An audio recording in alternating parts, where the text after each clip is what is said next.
How do you figure out if the leaders in your church are actually teachable? What are the metrics that you gauge teachability by? Today, you and I are going to jump into session 5 of the Identifying Leaders e-course as we learn what it looks like to identify teachable leaders. But before we do that, go ahead and turn on notifications. Be sure to subscribe to this channel and like this video. Comment below. I would love to hear from you, maybe about some future videos and what you'd love to be learning. And as we dive in today, my prayer for you is that you find the faithful, available, and now teachable leaders in your church or organization.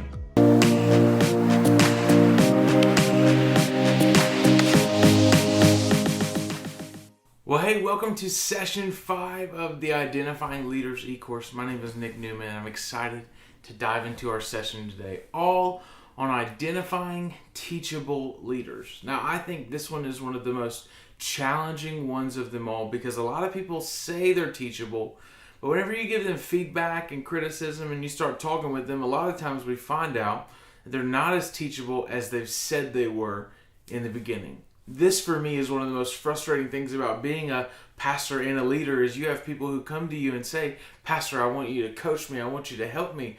But then when you give them advice, they just don't do it. When you and I are identifying teachable leaders in our organizations, they have to be people who are teachable. Like, there's no way around it. You and I need people who are teachable in this.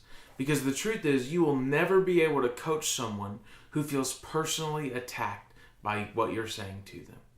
I think one of the most important things for us to embrace as leaders is teachability. That you and I would know that when someone is coaching us, when someone's giving us criticism or feedback, that they're not attacking our character, they're challenging our methodology.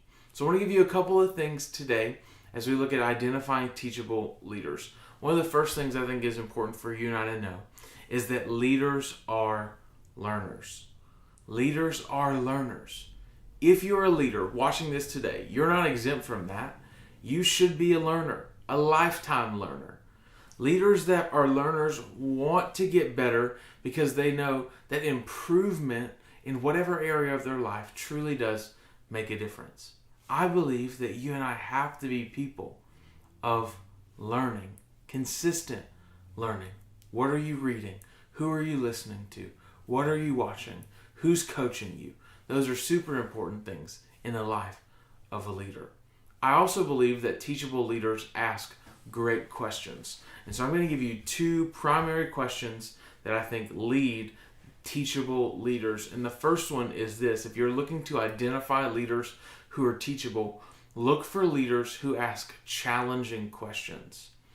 These are the leaders that ask consistently, why do we do it that way? Now, this is the most frustrating thing as a ministry leader, is when people consistently ask, why do we do it that way? And if left unchecked, these leaders will not be in alignment with mission or vision and can really cause a lot of damage. But if you reach them and you utilize them in the right way, these leaders are incredibly important because they will help you never settle as an organization. You need leaders who challenge the status quo. You need leaders who challenge the way we do things, who force us to rethink the way we do things as the world consistently shifts and changes and evolves. So you need leaders who ask challenging questions. I think the second thing you need are leaders who ask improvement-based questions. One of my favorite questions to ask my supervisor, I don't have one of those currently, I have overseers, but the thing that I used to ask my bosses was this: what would stop you from promoting me? Hey, in an organization, in ministry, in whatever, what would keep you from promoting me? What do you see in my life that's going to hold me back from doing all that God's called me to? When you find leaders that are willing to ask those questions, here's the beautiful part: they invite those hard conversations into their life already. So it's not a hard conversation. That conversation you were avoiding with them has now become an opportunity for them to grow. So it's super important that you and I identify teachable leaders that ask challenging questions and questions all around the concept of improvement. Teachable leaders also need to be good listeners. Like when you and I are looking for leaders, look for those teachable people who listen, who are slow to speak, but quick to invite feedback. I believe that leaders that are too quick to speak often miss out on great moments of development. Leaders that are too quick to speak often miss out on great moments of development.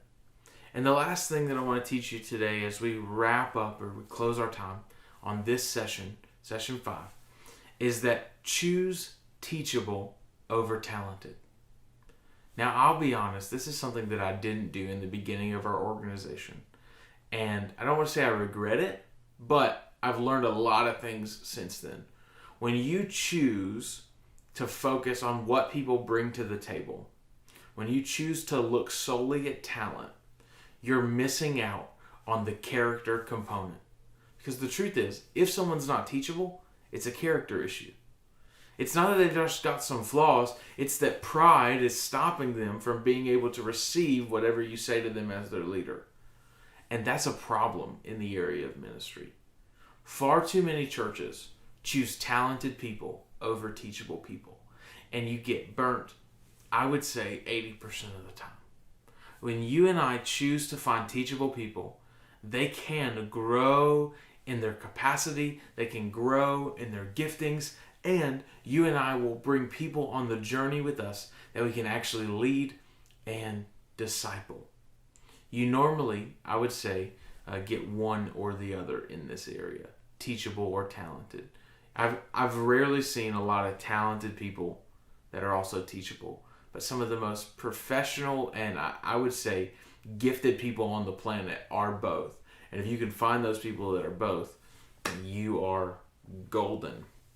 Last thing for you today is someone who can't be a good follower is probably not fit to be a leader. We talked about this in earlier sessions, that titles and positions reveal impurities, they don't remove them. I wholeheartedly believe that if someone can't follow well, they'll never be able to lead well. So if you have somebody in your organization, maybe you're thinking about somebody right now, maybe you should talk with them.